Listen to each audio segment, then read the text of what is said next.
Hi, everyone. I'm Gary Brode from Deep Knowledge Investing. We provide actionable investment ideas and timely market commentary to portfolio managers and sophisticated investors. Just so you know, this call is being recorded. If anyone's not comfortable with that, you can feel free to disconnect now. One of the things we're particularly proud of at Deep Knowledge Investing is our phenomenal board of advisors. Today, we're going to be highlighting the experience and knowledge of Raji Khabbaz, who is fantastic in the area. The discussion that we're having today came out of a conversation Raji and I were having last week. We talk about this stuff on a daily basis, whether it's the market, stock ideas, interest rates, the shape of the yield curve, Federal Reserve action. And we thought it might be interesting to let everybody else in on what those conversations look like for a day. The start of this conversation happened last week when we got a better than expected unemployment number, at which point the S&P 500 promptly dropped 4% in a day. Tech stocks were hit particularly hard as the NASDAQ went from a record high to a correction in a record speed of only 3 days. Our thesis on what's happening here is that in some ways, the stock market is decoupled from the real economy. And where in the past, lower unemployment, a better economic recovery, better GDP numbers would result in a higher market, we're seeing the opposite here. Our thesis on the reason for that is because in many ways, the Federal Reserve has taken over so much of what's going on in the market that they've destroyed price discovery in a lot of stocks and a lot of names. And so what we think happened was we got a better than expected unemployment number, and people then projected that the probability of additional Fed stimulus or a further accommodative interest rate environment was lower than it was before. As a result, we saw the market falling because of that. For those of you who want to point out that last week's unemployment number was manufactured based on a change in the methodology, we know that, we agree with you. One of the great things about the stock market is people sometimes incorrectly trade headlines when the details matter. These are the things we care about. At this point, Raji, I want to bring you into the conversation to get more detail. What do you think of the Fed's actions? And if you were in charge, what would you be doing here? Thanks, Gary. I thought the Fed's actions were kind of interesting. It didn't get a lot of press. So just to be clear, a couple of weeks ago, the Fed announced they were changing the methodology for how they target inflation. And the reason that's important is because it really, inflation is one of their main targets and it governs how they manage monetary policy. What they announced was a methodology that involved a trailing month average to inflation targeting. And that's a switch from a specific target. And what that means is, what it implies is the Fed can, and what it's telegraphing is the Fed can keep monetary policy accommodative and continue quantitative ease well beyond achieving their inflation targets, because on a rolling average, they have to get into an extended period of above inflation target to get to an average. So if inflation's been targeting 1% for 12 months and it hits 2% for a month, the 12-month average will still be well below 2%. And because of that, they can keep monetary easing going on for a period of time where inflation is running above their 2 or 2.5% target. And we don't really know what the length of that period is yet. There hasn't been great clarity on it. In effect, you can think of this as raising the inflation target. And it's kind of important because I think there's a very strong tell in what they're doing. So when we look at the economy, and really we look at leverage in the economy, going back to 2008, 2009 when we had the financial collapse, and people talk about too much leverage in the system. Well, almost a decade plus later, and almost a zero interest rate policy for most of that period, we've created more leverage. There's more leverage at the consumer level. There's more leverage at the corporate level, and there's more leverage at the government level. So there's more leverage in the system. That's become a problem. It's put the Fed, in a very hard place between a rock and what's the saying, between a rock and a hard place. And the reason is the fear of deflation. So not only is the US heavily indebted, but the world's indebted. And as we all know, deflation is the enemy of the debtor because it reduces asset prices while liabilities remain fixed. And inflation is the friend of the debtor because asset prices go up while liabilities are fixed. In many ways, think of a stock margin account where you buy stock on margin. When the stock price falls, your equity shrinks and go negative. As the stock prices go up, you build up equity in the account even though there's debt. And given the level of debt in the system, there's a real risk that we could end up in a debt deflation spiral. Some people I talked to in economics mentioned to me Irving Fisher's work on debt deflation spirals, and it's a really interesting read because this becomes a death spiral. Asset prices decline in deflation. People are forced to sell them to meet their liabilities, which puts further pressure on asset prices, which leads to more indebtedness and so on. And that spiral becomes very negative. So we can see in their actions, the Fed is very nervous about that. And they're giving themselves the ability to fight deflation. Unfortunately, when you look at case studies around the world like Japan, it doesn't really work. I mean, once you've gone to a zero or on a real basis, negative rates for a prolonged period of time, I think the impact of monetary policy on inflating assets or creating inflation is diminished. I mean, Japan has unsuccessfully been trying to do this for 20 years. And this has major implications in terms of the market and sort of the macro view on how you should think about the market. Great explanation. So, Raji, do you think the market is disconnected from the economy? Is it all the Federal Reserve? Or, I mean, last time you and I did one of these calls, we talked about a bifurcated market. I think it's the right model here. I think the argument that the S&P is discounting a rosy economy is a too superficial an analysis. So the market is made up of many components. Some of the sectors are what we would call secular growth. These are companies that grow without any tie to economic growth. Then there are cyclical companies that whose growth rate and performance is tied to performance of the economy and cycles. There are defensive stocks, which tend to be buffered from economic changes in growth, like healthcare, food stocks, those kind of things. And when we look at the S&P as a whole, we call it the S&P 500, but you and I always joke it should be called the S&P 5. And that's because the S&P 500 doesn't really look like the overall economy. The 5 largest companies are tech, and they dominate that index. So when people look at the S&P 500 and say, oh, we're making new all-time highs, yes, but that's because of really the growth sectors in the economy. If you look at the equal weighted index, that doesn't give so much weighting towards the large growth stocks, you don't see as rosy a picture. That's the first thing. The second thing is, let's look at the sectors. By and large, there's, as you said, a bifurcation performance. Defensive stocks that aren't impacted by COVID, and in some cases helped by COVID, like Clorox and canned foods. I've never really bought cans of beans before, but at the peak of the crisis or fear, we were buying beans like we needed to live. And the growth stocks, some of those stocks, a lot of the technology stocks are actually benefiting from COVID. Stay at home, mobile, security, online retail, online business. So you look at the market, the S&P is up because the growth in defensive sectors are up. If you look at the stuff that's economically sensitive, the stuff that's a tell on the economy and COVID, it's done quite poorly up until now. Airlines, cruise lines, hospitality, gaming, restaurants. So the sectors that are impacted negatively by COVID and the current economic dislocation have done much worse than the growth stocks.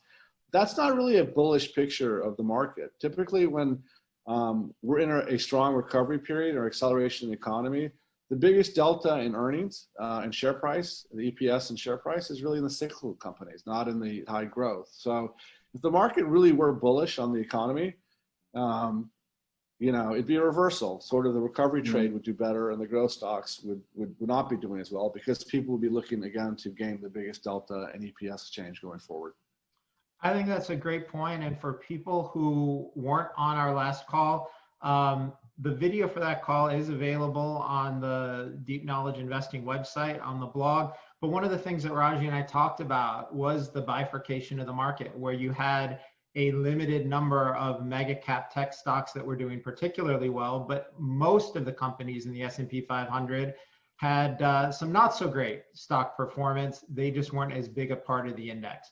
Raji, I want to move on from the original, or actually combine the original point you were making on the accommodative policies that the Fed has with this bifurcation in the market. Why do you think the tech stocks are responding to Fed actions, and particularly the yield curve, in a much more volatile way than the rest of the market? That's a great question. If you think of stocks as bonds, we get some insight into why tech stocks are doing better in a, let's call it an easy Fed environment, or an environment where rates have stayed low. So in the credit markets and bond analysis, there's something called duration, which looks at bond sensitivity to changes in interest rates. And the duration measures the average time it takes to get back your money. So a short duration bond would be like a 3-month treasury. You put your money in, you get a yield, you get your money back in 3 months. A 10-year bond that pays 3% has a higher duration because it takes longer to get your money back. A high yield bond can have even more duration because the coupons are higher. On a weighted average basis, you get more of your income and your money back than a lower coupon bond. And then obviously the highest duration bond might be either zero coupon treasuries, which pay no interest for a long period of time and then give you all your principal back with some premium, or private debt that's what we call PIK. It accrues interest over time and then pays you.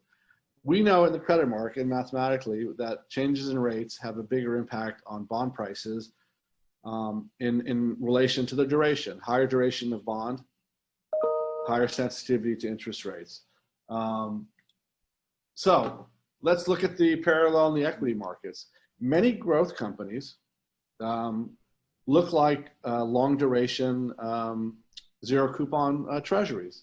The mantra today in the tech world is to be a disruptor, to invest for growth, to drive revenue growth, to own your vertical, to dominate the vertical. And we've learned these examples of Amazon and Salesforce and a number of other companies where it's not the old model of running for profit. They're running for market dominance. And as such, their income profiles and their cash flow profiles look much more like a zero coupon treasury. They sacrifice earnings power and earnings growth in the early years to get huge profit in the outer years. So if you look at Google, they did this for years, and now today they have one of the best margins in the business, and they are making tens of billions of dollars a quarter in world domination. So those tech companies, when you break down the structure of valuation, when we think of it in terms of a DCF methodology, most of the value is in the terminal value, and very little of it is in the first 5 to 10 years. And because of that, they kind of look like zero coupon bonds. So when rates go down, that terminal value increases much more than other companies where you're getting a much higher current either dividend yield or earnings stream, however you want to value it.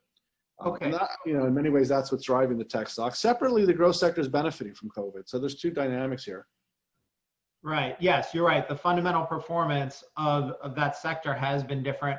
For the people on the call who maybe aren't as familiar with bond math, Raji's point is that the growth companies that are investing for huge future growth are more like a long duration bond, which means they benefit more from lower interest rates. That's what we're seeing now. And the Federal Reserve has basically said, we're going to keep interest rates unusually low for a very long period of time, even if we have inflation. And so what that does is favors the companies that will have future earnings growth versus the companies that have maybe more earnings now. And I think the market action, Gary talked about this, but it's really interesting. Like, what an interesting laboratory experiment. So the Fed, when the Fed made this announcement, I don't think a lot of people, at least we didn't see a lot of people talking in depth about it, but what did you see in that first week? You saw the NASDAQ between Thursday and I think Thursday was the announcement, or Wednesday, the 27th, 28th, roughly, until 4 days later, the NASDAQ went up 4%, and the equally weighted S&P index went 2%. So you saw tech outperform versus the rest of the market. Mm-hmm. And as Gary alluded, when we got this, what was, whether you believe it or not, what was billed as a stronger labor market report, tech got crushed, and the rest of the recovery trades did better. Why would the recovery trades do better in that environment versus the growth stocks? And I think the argument is, people say, what's going to kill the market? Well, it depends how you define the market. If you define the market as the S&P 500, what probably might kill it is actually economic recovery. And the reason that it sounds counterintuitive is because economic recovery leads to a steepening of the yield curve. It leads to higher long-term interest rates. Structurally, that hurts valuations in the tech and growth sector more. And interestingly, it indicates, the steepening yield curve would indicate, confirm acceleration in the economy, and who benefits the most from that? Who would see the largest delta in EPS positively from that? It'd be the recovery stock. So, when that labor report came out, a lot of people, what they took away from that was, okay, labor market's strong. That's a forward indicator of the economy. This economy is recovering faster than expected. And you saw this immediate and massive shift out of growth stocks into value/recovery stocks. So, we've talked about this in theoretical bond math and economic theory, but the market really did react to this structure of interest rate and economic growth and the shape of the yield curve. And I think that's why Gary and I felt it was such an interesting lab experiment and a test of how we think about the market. Right, exactly. So let's talk about what comes next. And I'm going to break this into two parts. So the first question is, we're about to see a huge number, potentially 10 million people who have been furloughed. They're going to be reclassified as unemployed. At some point, there is going to be a wave of bankruptcies as restaurants in the hospitality business, a lot of people are going to have to go under. Right now, there are laws against marking people default in their mortgages and evicting people, but at some point, we're going to see huge numbers of defaults. Raji, you were just talking about the economy. What do you think happens next year as all of these things make their way through? Well, it's hard to know. I mean, we can project different scenarios and try and through those scenarios understand. I think it's a lot easier once if you get the right scenario to get the right stock call. The challenge here today is not figuring out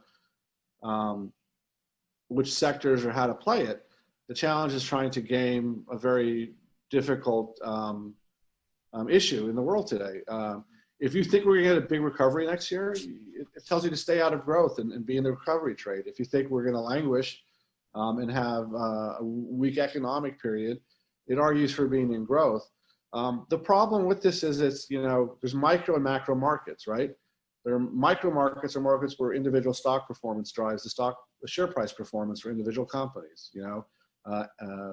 Netflix has better than expected numbers, the stock goes up. They have worse than expected numbers, the stock goes down. Today, we're in a macro market, and it's really more about interest rates, economic policy, growth, and those things. And that's inherently difficult to predict because, these are kind of untested times. Pandemic, COVID. We've got this crazy experiment with the Fed. What the Fed's doing is unprecedented and has long-term very negative impacts. I mean, effectively, what you said, they are disrupting the price discovery mechanism in the market. They're keeping asset prices artificially high, and that's encouraging leverage. And when that unravels, it could be quite ugly. So it's hard to know when that goes off. It's like you're sleeping on a ticking time bomb, and it's very dangerous. And because of that, you have to, that's where risk management comes into place. But it's a hard decision. I mean, when you look at the economic numbers, it seems like it's not going to get better, but it's, predicting the economy is very difficult. It's a challenge, and that's the challenge facing the market. And that's frankly why the market's so volatile towards these things. It's people don't know. And, a lot of money has gone into growth. It's overowned. There are many sectors of growth that look like bubble valuations. If we get an economic recovery, that's a big bubble to pop, and it might take down it'll take down the S&P because of the weightings.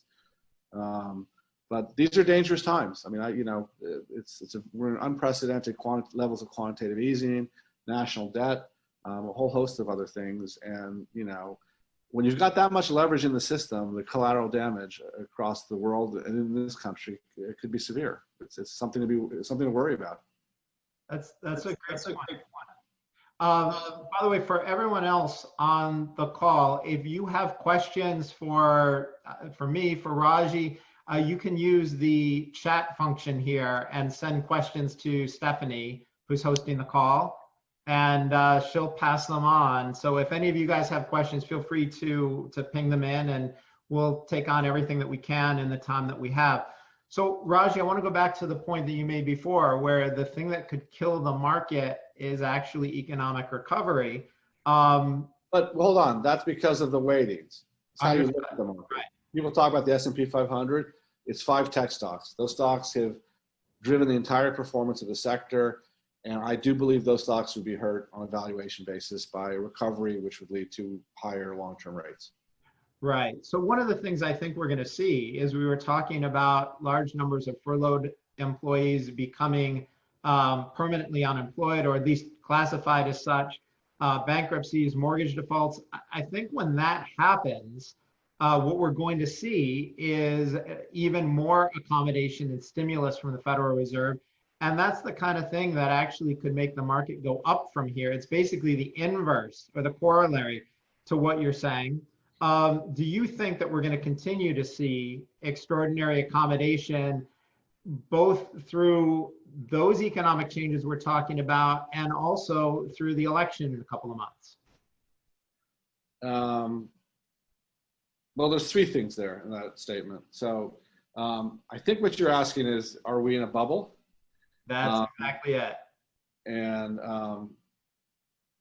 yeah, we're starting to be, but it's not a crazy one. If you look at the S&P 500 today, it's 23 times earnings. That seems crazy given what's going on in the economy. And if you just look at the S&P chart, I mean, we're up on the year despite all the economic difficulty that we've had. And if you compare where we are economically today versus beginning of the year, you know, it stretches reason to think that we could be up on the year. But, you know, you go back, you know, it's hard to, I would argue if the Fed is in the process of building one of the largest bubbles in history, we've got a long way to go. I don't know if people remember the Nifty 50 in the 60s and 70s. I wasn't managing money back then, but I love reading about history. It was you had companies like Polaroid and McDonald's trading 70, 80 times earnings. And that was in a period where interest rates were 4, 5, 6% on the 10-year. Back in 1999, you had companies like Coca-Cola trading 40 times. And that's when rates were, you know, 3 to 4%. So today rates are 1% and we're at 23 times earnings. So, you know, I do think we're on our way to a bigger bubble, and that means we're probably going to go higher. And I think, like I said, the Fed is stuck. They need to keep they've kind of made their bed. I mean, in a way, you almost feel sorry for them, except for the central bank. And but really, they've created this asset bubble, and they've created leverage in the system, and they keep supporting leverage in the system. And it's like, you know, if a drug user goes to the hospital, it's very hard to take these people off the drug. And the economy right now is a drug addict. So they're in a difficult position. What they would like is moderate levels of inflation and give people time to work their way out of the leverage. That means they're going to be accommodated for a while. And, you know, right now the dividend yield on the S&P is above where it is on the 10-year. So either you believe the 10-year and the interest rates are going to shoot markedly up in an environment where I think deflationary forces are stronger, or you think asset prices are going to go higher. But basically the Fed is forcing everybody into assets that are higher yielding and higher up the risk spectrum. So yeah, I think it could go on for much further. Until the economy recovers and we start seeing some inflation, they've made their bed. And I think their view is, you know, they have to protect the current system rather than let it collapse. And, you know, there's an argument letting it collapse would lead to a faster recovery.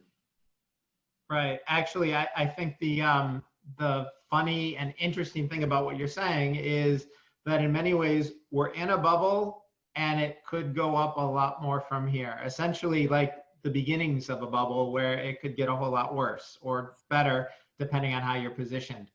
Yeah, look, it's hard to predict, but if you want to do a historical analysis, we've had higher market valuations at higher interest rate levels than we have today. But you haven't really had this kind of economic, we've never purposely shut down our economy for 3 months completely. That's a new experiment. So it's hard to know, but just the evaluation interest rates, you could arguably go much higher, that we're not yet at a frenzied level, excluding certain sectors. I mean, there are tech sectors that are crazy today. Raji, we're getting some interesting questions coming in from some of the listeners on the call. One that I think is really interesting from Lisa Niemeyer. She wants to know what our favorite hedge is right now. How are we managing this? How are we hedging the indexes in the portfolio? Lisa, I can tell you we've been using a combination of the S&P 500, put options, the RSP, the IWM. We've shorted all those, except we've bought put options where volatility's been cheap. Raji, if you want to go into more detail on that, I'd love to get your view. Yeah, unfortunately, I can't really discuss the portfolio activities that I'm involved in, but we can talk generally about the macro stuff. Right, of course. And then another interesting question from Christopher. He wants to know view of Bitcoin, gold, other hard assets. I can tell you that I own gold for the first time in my life. I'd never owned gold before this year. With the Fed printing everything that they are, I took a position for the first time. It's worked out well so far. It's probably going to be the kind of thing that I think is worth owning long term. We are doing some work on Bitcoin. It's interesting in that it would be something that should do well in an inflationary environment. Raji, any thoughts on this stuff? Yeah, if the Fed if they're running a very aggressive monetary policy that, and you think inflation is going to kick in, things like gold, and Bitcoin's really outside my area of expertise, should do well. They've done well this year. I'm a little skeptical that they could. I think the bigger risk is deflation rather than inflation. So I think it's a response to that policy move and the understanding that they might even have to be more aggressive or they're willing to do anything. I think Japan is may be an interesting case study. They have negative population growth and other structural problems in their economy. But it's, if you're going to buy those things, you're believing inflation is going to come back, and that monetary policy can generate inflation, and that's a big question. It's not really my area, but right. Right. No, it's interesting. Actually, Keith just pinged in with a similar question, wanting to know how we're thinking about hard assets or gold against Bitcoin as a hedge against the Fed doing crazy printing. And I think Raji really just answered that question. The Fed is doing crazy printing. If you think we're going to get inflation out of it, those are both great options. As I said, I own gold for the first time. What's that? Some of the biggest drivers of inflation are labor cost, housing cost. Anybody thinks those are going up anytime soon? Right. Right. So we could actually, like you said, end up in a deflationary environment, in which case gold wouldn't be the thing to own. Yeah. Okay. Those were the questions we had. One of the things we did, we were always very respectful of people's time. We promised it would be a half-hour call. We're right about there. Raji, fantastic hearing your view on this stuff. Did you have any last comments you wanted to make to wrap up? No, I appreciate the time. All right. Thanks, everyone. Feel free to disconnect now.